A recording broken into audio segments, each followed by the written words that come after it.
Bitcoin mining uses more electricity than some small countries. And that's exactly what makes Bitcoin the most secure financial network in history. Today we're going to explain why that's not a contradiction. Have you ever wondered why miners spend millions on electricity just to find digital coins, and why that energy burn actually protects your savings? By the end of this episode, you'll understand how mining turns raw electricity into unbreakable security, why the 2024 halving didn't weaken the network, and how renewable energy is quietly making Bitcoin stronger. I'm Mike. And I'm Lauren. Welcome to Bit Talk. Before we dive in, we've got a quick word from a sponsor that's doing real work in the Bitcoin space. Bitcoin Veterans isn't just another online group. It's a community built specifically for those who served, creating a space where service, purpose, and Bitcoin converge. We work with veterans through education, events, podcasts, and local meetups to help them connect, learn, and find a new mission in the Bitcoin space. If you or someone you know served, head to bitcoinveterans.org. So let's start with the image most people have. When they hear Bitcoin mining, they think of guys with pickaxes in a dark tunnel. Blame the early cypherpunks. It's a terrible name, honestly. Right. So what's actually happening? What's the reality? The reality is that mining is a global competition. Imagine billions of computers around the world all guessing a number. The one that guesses correctly gets to add the next page to Bitcoin's permanent ledger.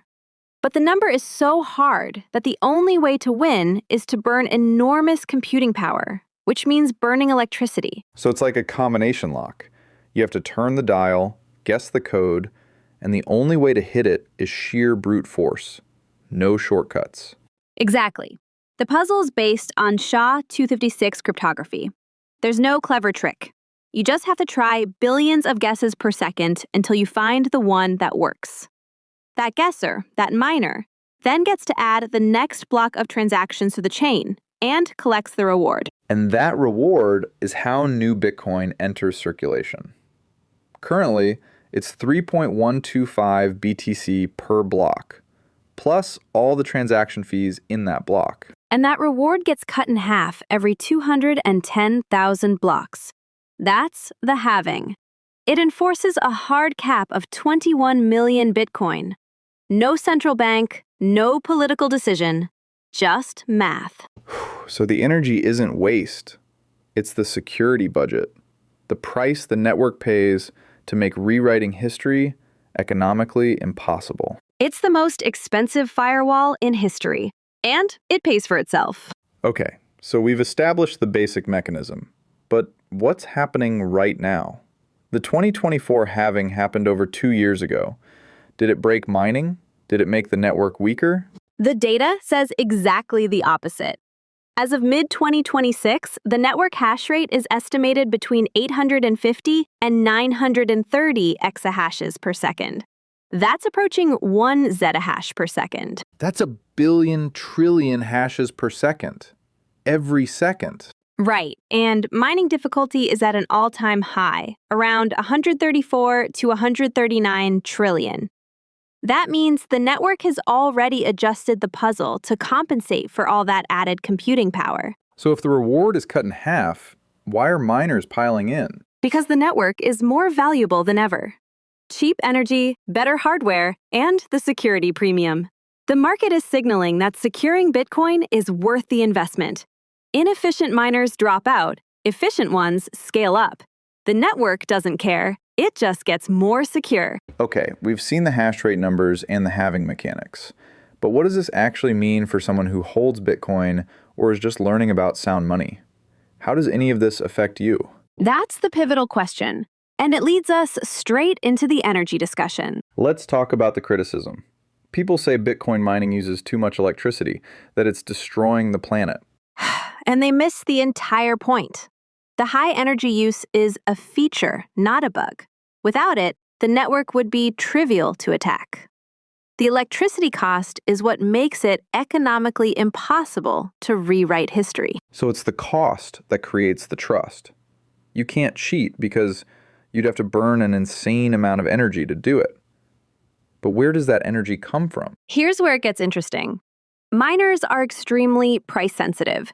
They want the cheapest electricity they can find. And what's often the cheapest? Renewables, stranded energy, surplus hydro, flared natural gas, curtailed wind. Exactly. I recently saw photos of mining containers parked next to hydro dams in remote areas. They're literally using power that would otherwise be wasted. And critics still call it wasteful. Right, because they don't understand that mining can act as a flexible grid load. When there's excess renewable energy, miners can turn on and absorb it. When demand spikes, they can shut off instantly. They stabilize the grid. So mining is actually a buyer of last resort for renewable energy. It makes renewables more viable economically. Precisely. And that brings us back to the basic question. How does the network keep finding exactly one block every 10 minutes, even when the number of miners changes wildly? That's the thread we planted at the top. Let's tie it together. It's the automatic difficulty adjustment. Every 2016 blocks, roughly 2 weeks, the network recalculates how hard the puzzle needs to be to keep block times at 10 minutes. If more miners join and hash rate goes up, the puzzle gets harder. If miners leave, it gets easier. So more hash rate doesn't mean faster blocks. It just means security goes up. Right. No matter what, you get a block every 10 minutes. And the security of that block is directly proportional to the energy spent to find it. That's elegant. The protocol enforces both pace and cost. Human action can't speed it up or slow it down. If you're a regular listener, you know the guys grinding hardest in Bitcoin aren't always the ones with the biggest portfolios. Bitcoin Veterans is a community of military veterans, and Bitcoin advocates focused on something that matters more than price action: mission, education, and resilience. They run meetups, podcasts, and events that help veterans rebuild purpose and keep growing through Bitcoin. The resources are solid and the community is real. If you're a veteran or you want to support one finding their next mission, check out bitcoinveterans.org. And we're back. So we've got this incredibly secure, energy-backed network. But what does that mean for you as an individual? Here's the connection. Mining secures the ledger against double spends and censorship.